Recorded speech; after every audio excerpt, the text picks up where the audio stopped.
બોલો દ્વારિકાધીશ કી સચ્ચિદાનંદ રૂપાય વિશ્વોત્પત્યાદિ હેતવે તાપત્રય વિનાશાય શ્રી કૃષ્ણાય વયમ નમઃ. અત્રે આ પંથકમાં પ્રથમ વખત આવવાનું થયું. વીરપુર ગામના આંગણે કાલે રહીને શ્રીમદ ભાગવત કથાના માધ્યમથી આ બાળકની અંદર રહેલા નિર્દોષતાના અમને જે દર્શન કરવાનો આનંદ થયો એના માટે અમે ખૂબ ભાગ્યશાળી છીએ.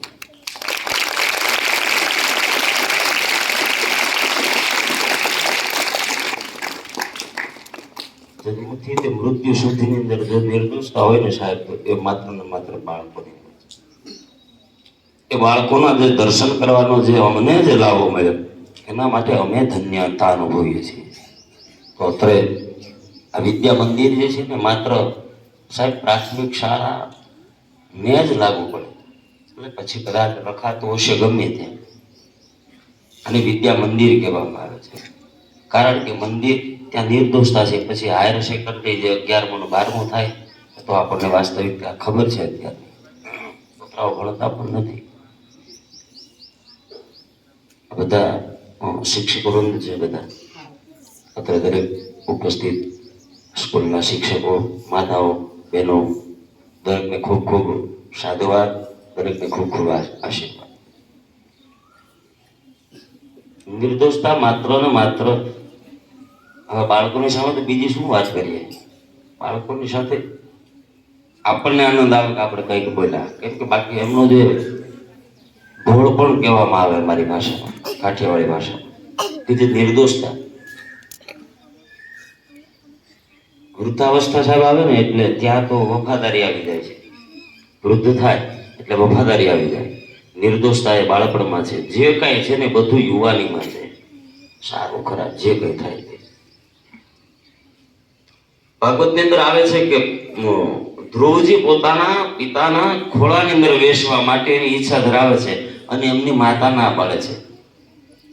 એમને એક સાવકી માતા અને જન્મ દેનારી બે માતા છે. તો સાવકી માતા ના પાડે છે બાળકને કે તારે જો તારા પિતાની ગોદમાં બેસવું હોય તો તારે મારી કુખે જન્મ લેવો પડે, અને અથવા તો જો તારે બેસવું હોય તો તું જંગલની અંદર જઈ અને ભગવાનનું ભજન કર. ભગવાનનું ભજન કરીને તને જો ભગવાન પ્રાપ્ત થાય ને તો તું ભગવાનને આગળ માગજે કે મારા કુખે તને જન્મ આપે તો તારે માતાની ગોદમાં બેસી શકે. હવે એ ધ્રુવ નાનું અમથું 5 વર્ષનું બાળક, સાહેબ એ ભણેલું પણ નથી, તમને ખબર પણ નથી કે જંગલની અંદર જઈ અને ભગવાનની ભક્તિ કરે છે. નારદજી મળ્યા, મંત્ર આપે, એક પગે ઊભા રહી માત્ર શ્વાસ લઈ અને ભગવાનનું ભજન કરે. ભગવાન પ્રગટ થયા.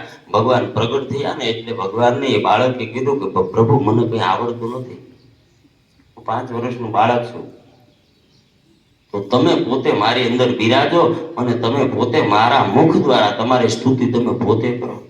આટલી નિર્દોષતા સાહેબ બાળકની અંદર છે.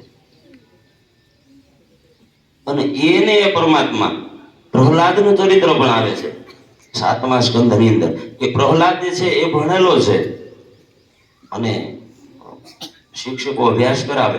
આખી શાળાની અંદર જે હિરણ્યકશ્યપુ કે એવી રીતના બાળકોને એ જ અભ્યાસ કરાવવાનો. પણ જ્યાં શિક્ષકો બહાર જાય ને એટલે પ્રહલાદજી બધા છોકરાઓને મોનિટર હોય ને આપણે ક્લાસમાં, પ્રહલાદને મોનિટર બનાવેલો. એટલે પ્રહલાદ બધાને ભણાવે. હું તમને જેમ ભણાવું ને એમ તમે બધા તાળી પાડીને બોલજો.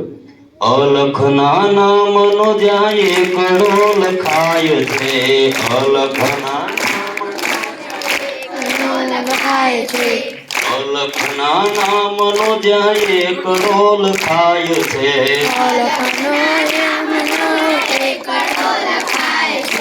બગડે બાળ ભદ્રવાળા રે કોઈ ભણવાને આવજો.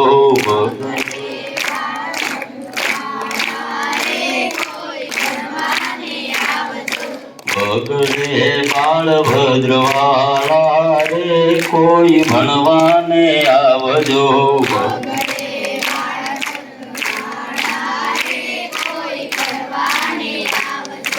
ત્રિભુવન નામનો જ્યાં ત્રગડો લખાય છે,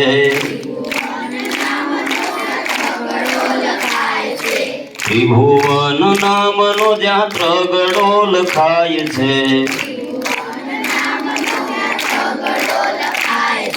ત્રોગડે ચતુર્ભુજ વાળા રે કોઈ ભણવાને આવજો.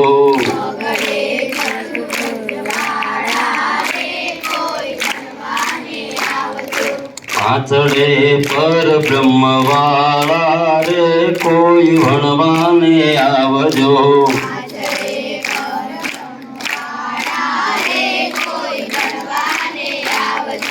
છઠ્ઠે છેલ છોગાળા રે કોઈ ભણવાને આવજો.